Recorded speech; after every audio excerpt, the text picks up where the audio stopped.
नमस्कार। खबर उत्तराखंड में आप सभी का स्वागत है। मैं हूं आपके साथ गरिमा वाजपेयी। खबरों में आगे बढ़ेंगे उससे पहले एक नजर आज की सुर्खियों पर डालेंगे। केदारनाथ आने वाले हर 100 में से 15 यात्रियों को पड़ रही डॉक्टर की जरूरत। अब तक 1.5 लाख से अधिक की हुई जांच।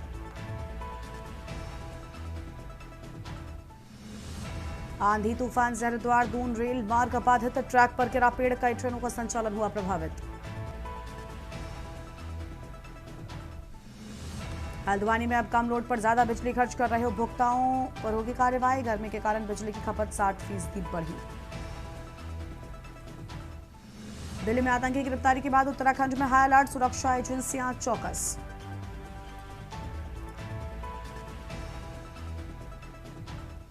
देहरादून एयरपोर्ट पर तेज हवाओं से उड़ानें प्रभावित। दिल्ली अहमदाबाद की फ्लाइट्स डाइवर्ट।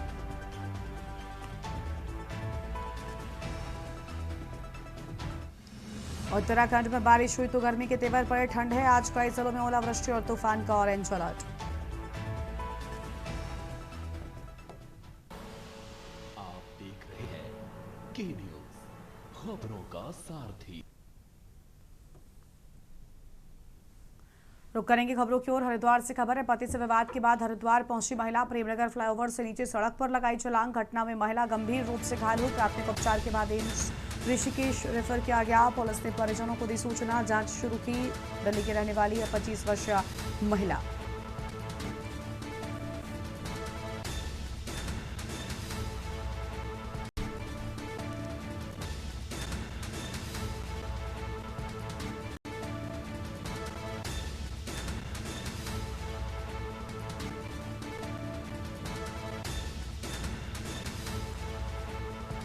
प्राथमिक उपचार के बाद एम्स रेफर किए जाने की बात सामने आई। बड़ी जानकारी आपको हम बता रहे हैं। पुलिस ने परिजनों को दी सूचना। बड़ी खबर आपको हम बता दें।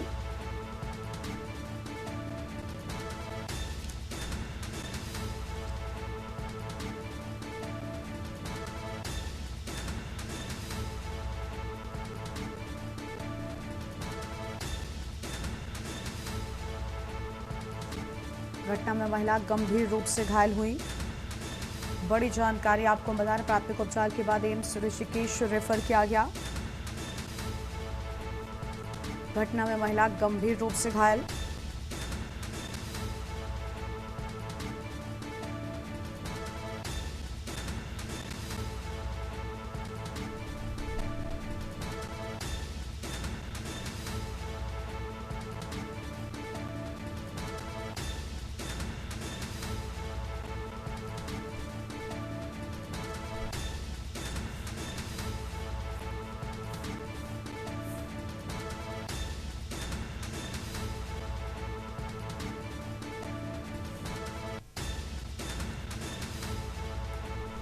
बड़ी खबर आपको हम बता रहे हैं। घटना में महिला गंभीर रूप से घायल हुई। प्राथमिक उपचार के बाद एम्स ऋषिकेश रेफर किया गया।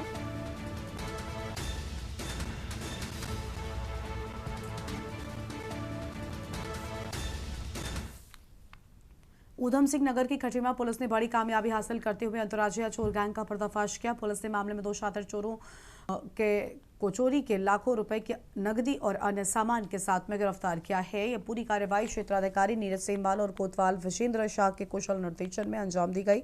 आपको बता दें कि बीते 18 मई 2026 की रात खटीमा के मेलाघाट रोड पर चोरों ने 3 दुकानों को निशाना बनाकर पुलिस को खुली चुनौती दी थी और चोरों ने बड़ी ही चालाकी से वारदात को अंजाम दिया था।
बाढ़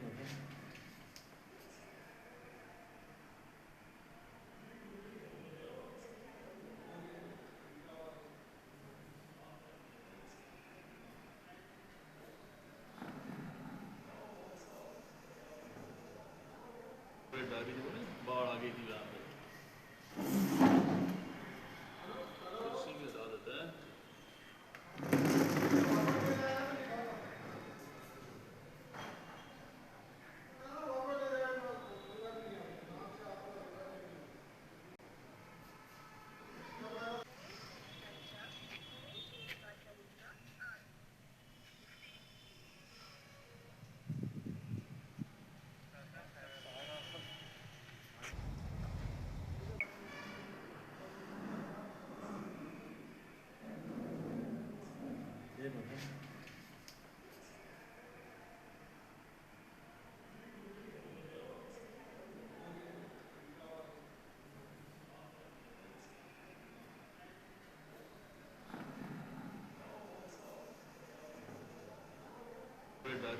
बाढ़ आ गई थी वहाँ पे।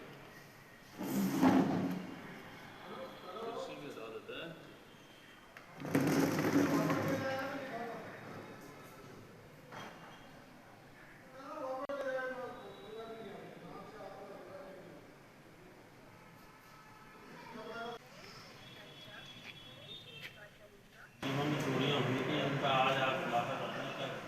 ये 19 मई 2026 को हमारे दिमाग क्षेत्र में एक ही रात को 3 जगह पर चोरी हुई और चोरी के बाद चोरों के द्वारा तीनों दुकानों से धनराशि को चोरी कर दिया गया। इस घटना के तुरंत बाद थाना खटेवा पर हमने संगत धारा में मुकदमा पंजीकृत किया। 305(a) 325(4) बीएनएस हम लोगों ने मुकदमा पंजीकृत किया। मुकदमा पंजीकृत करने के बाद इसमें तुरंत जो मामला 3 सालों में चोरी से निकल था और अमाउंट भी कबड्डी को ज़्यादा था, तो तुरंत इसमें हमने हमारे टीमों का गठन किया गया। इस टीम में हमने कोतवाली खटीमा से जो हमारे एसआई हैं KCRI जी, उनकी लीडरशिप में टीम का गठन किया, जिसमें हमारे अशोक कांडपाल और भूपेंद्र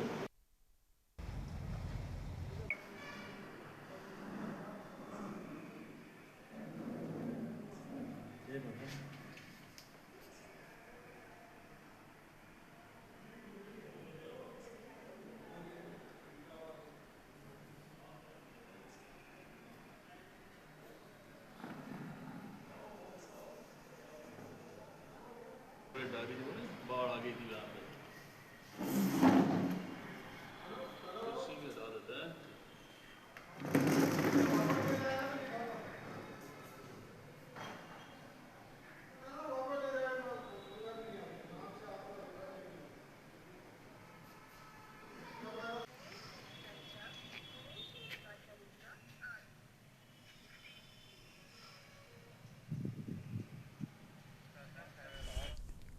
आगे बढ़ेंगे खबरों की ओर। देहरादून में हिंदी पत्रकारिता दिवस के मौके पर उत्तराखंड पत्रकार महासंघ द्वारा विचार गोष्ठी का आयोजन किया गया।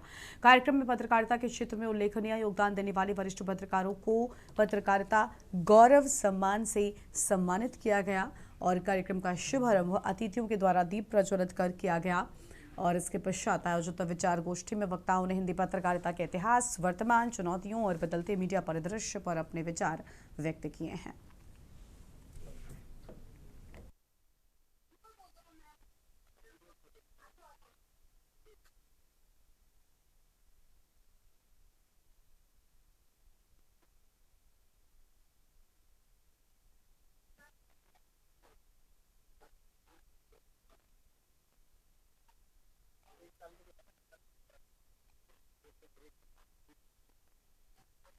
गत वर्ष की भांति इस वर्ष भी उत्तराखंड पत्रकार महासंघ द्वारा हिंदी पत्रकारिता दिवस का आयोजन किया गया।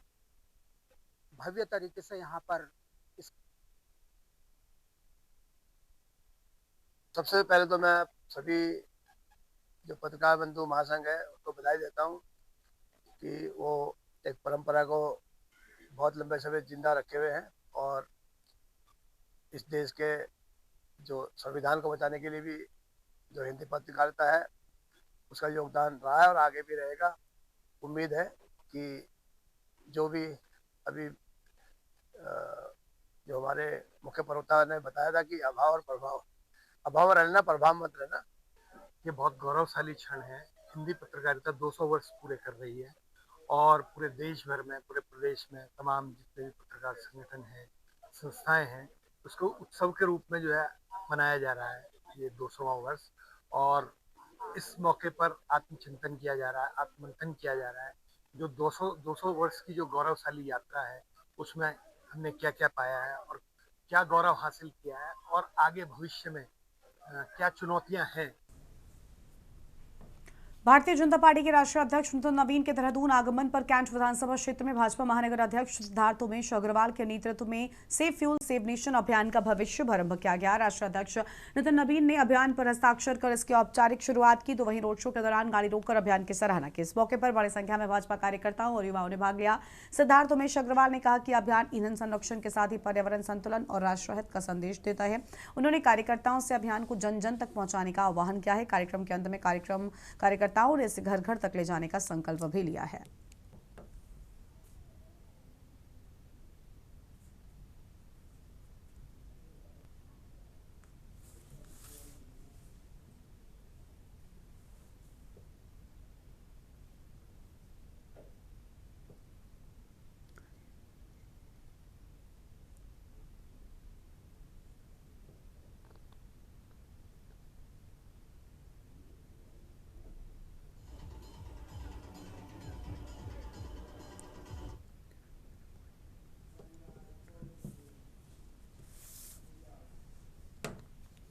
डोईवाला जौलीग्रांट स्थित हिमालयन चौक के एक होटल में रविवार को कैबिनेट मंत्री सुबोध उनियाल ने भाजपा कार्यकर्ताओं के साथ प्रधानमंत्री नरेंद्र मोदी के लोकप्रिय और रेडियो कार्यक्रम मन की बात को सुना है। और इस अवसर पर उपस्थित कार्यकर्ताओं ने प्रधानमंत्री के विचारों को ध्यान से सुना और कार्यक्रम के बाद संगठनात्मक विषयों पर चर्चा भी की है।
आज हमारे कैबिनेट मंत्री यशस्वी सुबोध उनियाल जी बूथ नंबर 104 में मन की बात का कार्यक्रम करा है।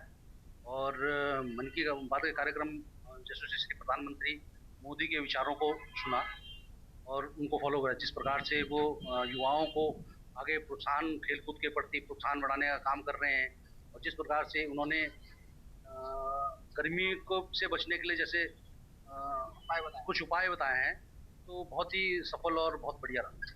बानियावाला में इस कार्यक्रम को सुनने का सौभाग्य मिला और इसके माध्यम से मन की बात का जो कार्यक्रम है ये देश के लोगों को राष्ट्र के प्रति एक उनके अंदर राष्ट्र प्रेम जगे और जो नवाचार इस राज्य देश में हो रहे हैं उन नवाचारों से दूसरे नौजवान भी उससे प्रेरणा लें और इससे आगे बढ़े। तभी विकसित भारत की जो संकल्पना है 2047 उसको प्राप्त किया जा सकता है। और इसमें आज इससे दो एथलीट्स के बीच में कॉम्पिटिशन के साथ साथ आपसी सद्भावना की भावना भी दिखाई दी और एक दिन में 3 बार राष्ट्रीय रिकॉर्ड का टूटना।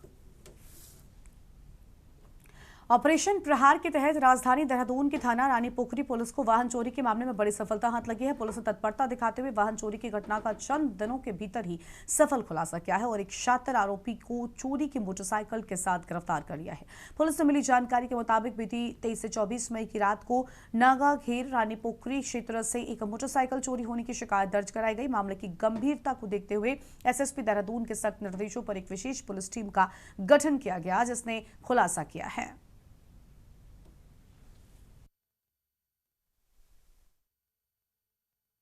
थी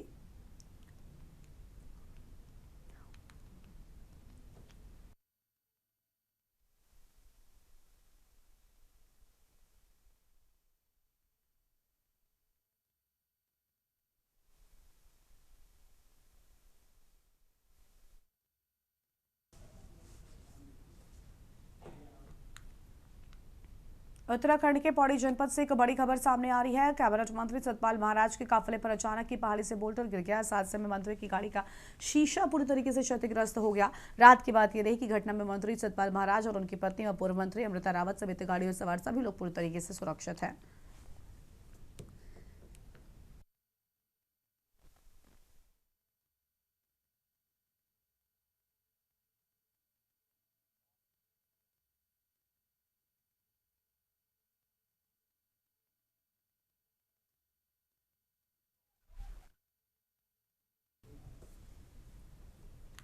उत्तराखंड की विश्वविख्यात चारधाम यात्रा का दौर चल रहा है। देश विदेश से लाखों श्रद्धालु प्रदेश आगमन कर चारधाम यात्रा का आनंद ले रहे हैं और हर साल रिकॉर्ड संख्या में श्रद्धालु चारधाम में पहुंचते हैं। राज्य सरकार को भी चारधाम यात्रा का हर साल इंतजार रहता है, क्योंकि इस यात्रा के चलते स्थानीय लोगों को रोजगार के मौके भी मिलते हैं, जिससे राज्य की आर्थिकी में भी काफी इजाफा होता है और यही कारण है कि यात्रा को प्रदेश की आर्थिकी की रीढ़ माना जाता है। वहीं चारधाम यात्रा के दौरान लाखों श्रद्धालु देवभूमि में दर्शन करने आते हैं और चारधाम के अंतर्गत आने वाले सभी मंदिरों की पूजा पाठ, दान और मंदिरों की संपत्ति का रखरखाव करने के लिए मंदिर समितियों का निर्माण किया गया है। इन समितियों में मुख्य समिति बद्री केदार मंदिर समिति यानी बीकेटीसी की मुख्य भूमिका है। यह समिति उत्तराखंड सरकार की एक स्वायत्त निकाय है और यह समिति भगवान विष्णु को समर्पित बद्रीनाथ धाम और भगवान शिव को समर्पित केदारनाथ धाम सहित लगभग 45 अन्य मंदिरों का प्रबंधन भी करती है। ये रिपोर्ट देखिए। अक्सर चर्चाओं में रहने वाली बद्री केदार मंदिर समिति एक बार फिर गंभीर आरोपों के चलते सुर्खियों में है। इस बार मामला बेहद गंभीर है। आरोप है कि श्रद्धालुओं की ओर से दान पात्र में चढ़ाई गई राशि का इस्तेमाल नेताओं, उनके परिजनों और खास लोगों के अवाभगत में किया गया। इन आरोपों के बाद बीकेटीसी ने मामले को गंभीरता से लिया और इसलिए बीकेटीसी ने मामले की जाँच के आदेश देते हुए एक जाँच समिति का गठन भी किया। इसके साथ ही बीकेटीसी अध्यक्ष हेमंत द्विवेदी ने बताया कि मामले की जाँच की जा रही है। वर्तमान समय में क्या सही है और क्या गलत, ये कहना उचित नहीं है। फिलहाल तो यही कहा जा सकता है कि एक बड़ा षड्यंत्र है, जिसके तहत सरकार और मंदिर समिति की छवि को खराब करने का प्रयास किया गया। ऐसे में जांच रिपोर्ट आने के बाद ही पूरे मामले की स्थिति स्पष्ट हो पाएगी। जांच में जो भी दोषी पाया जाएगा उसके खिलाफ कड़ी कार्रवाई की जाएगी। जिस पर राजनीति अपने चरम पर है, तो वहीं तीर्थ पुरोहितों ने भी अपनी नाराजगी दर्ज कराई है। देखिए, सबसे पहले तो मैं ये बात कहना चाहूँगा कि मैं पहले ही दिन से मैंने ये बात कहा भी था और ये वास्तव में गंभीर विषय है और आप हमारे कई पत्रकार मित्र और कई हमारे पास आए भी थे। आप जानते हैं कि 1 वर्ष और 1 महीने का कार्यकाल मेरा हो चुका है। अभी तक मैंने जो है, मैं पहले अपनी ओर से अपनी बात बता दूं और अपनी कार्यप्रणाली के बारे में बता दूं कि मैंने अभी तक वहां पर 1 रुपये का भी टीए कोई भी बिल, और जितनी मैंने यात्राएं भी की हैं तो मैंने कोई मंदिर समिति से आज तक वहां पर कोई भी 1 रुपये का पैसा नहीं लिया है। ये मैं खुले तौर पर आपके चैनल के माध्यम से कहना चाह रहा हूं कि मंदिर समिति में मैंने अपने से शुरू किया था कि कोई भी मंदिर का दान का पैसा पूरी तरह से जो कोई व्यक्तिगत उपयोग में नहीं आएगा और उसको लेकर मैंने समय समय पर बहुत कड़ाई से वहाँ पर कार्य भी किया और आपने देखा है पिछले इन 1 वर्षों के अंदर बहुत सारी चीज़ें वहाँ पर प्रशासनिक फेरबदल भी हुए हैं। बद्रीनाथ केदारनाथ मंदिर समिति एक बार फिर से चर्चाओं में, और यह पहली बार नहीं है कि ऐसा हो रहा है। विवादों का और बद्रीनाथ मंदिर समिति का जो है अब चोली दामन का एक साथ जैसा नज़र आ रहा है। और जैसा कि बद्रीनाथ केदारनाथ मंदिर समिति के गठन का सवाल है, तो यह 1939 में ब्रिटिश हुकूमत के दौरान अस्तित्व में आई थी, क्योंकि उस दौर में जो मंदिरों का प्रबंधन था और संचालन था बद्रीनाथ का और इसके निर्दिष्ट मंदिरों का, वो उस समय जो है रावलों द्वारा किया जाता था।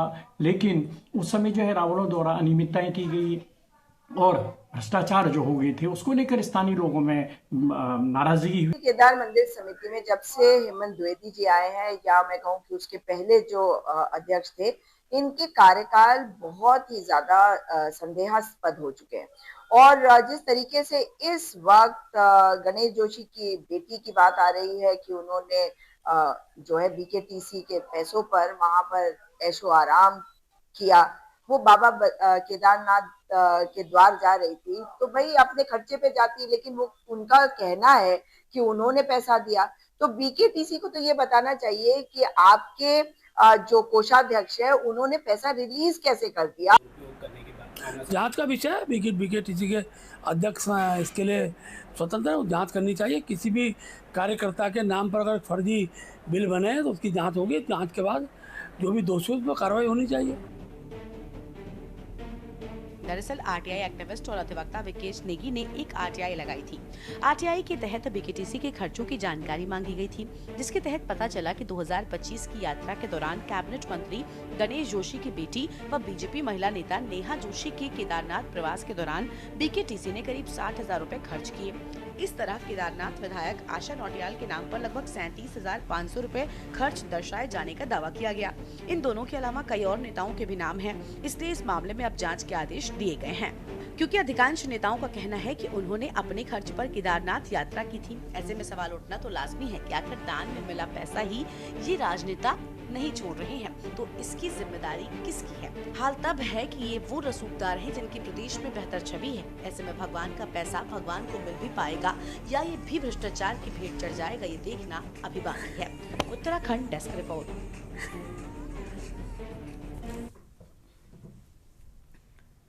इस बुलेटिन में इतना ही। देखते रहिए न्यूज़ इंडिया। नमस्कार।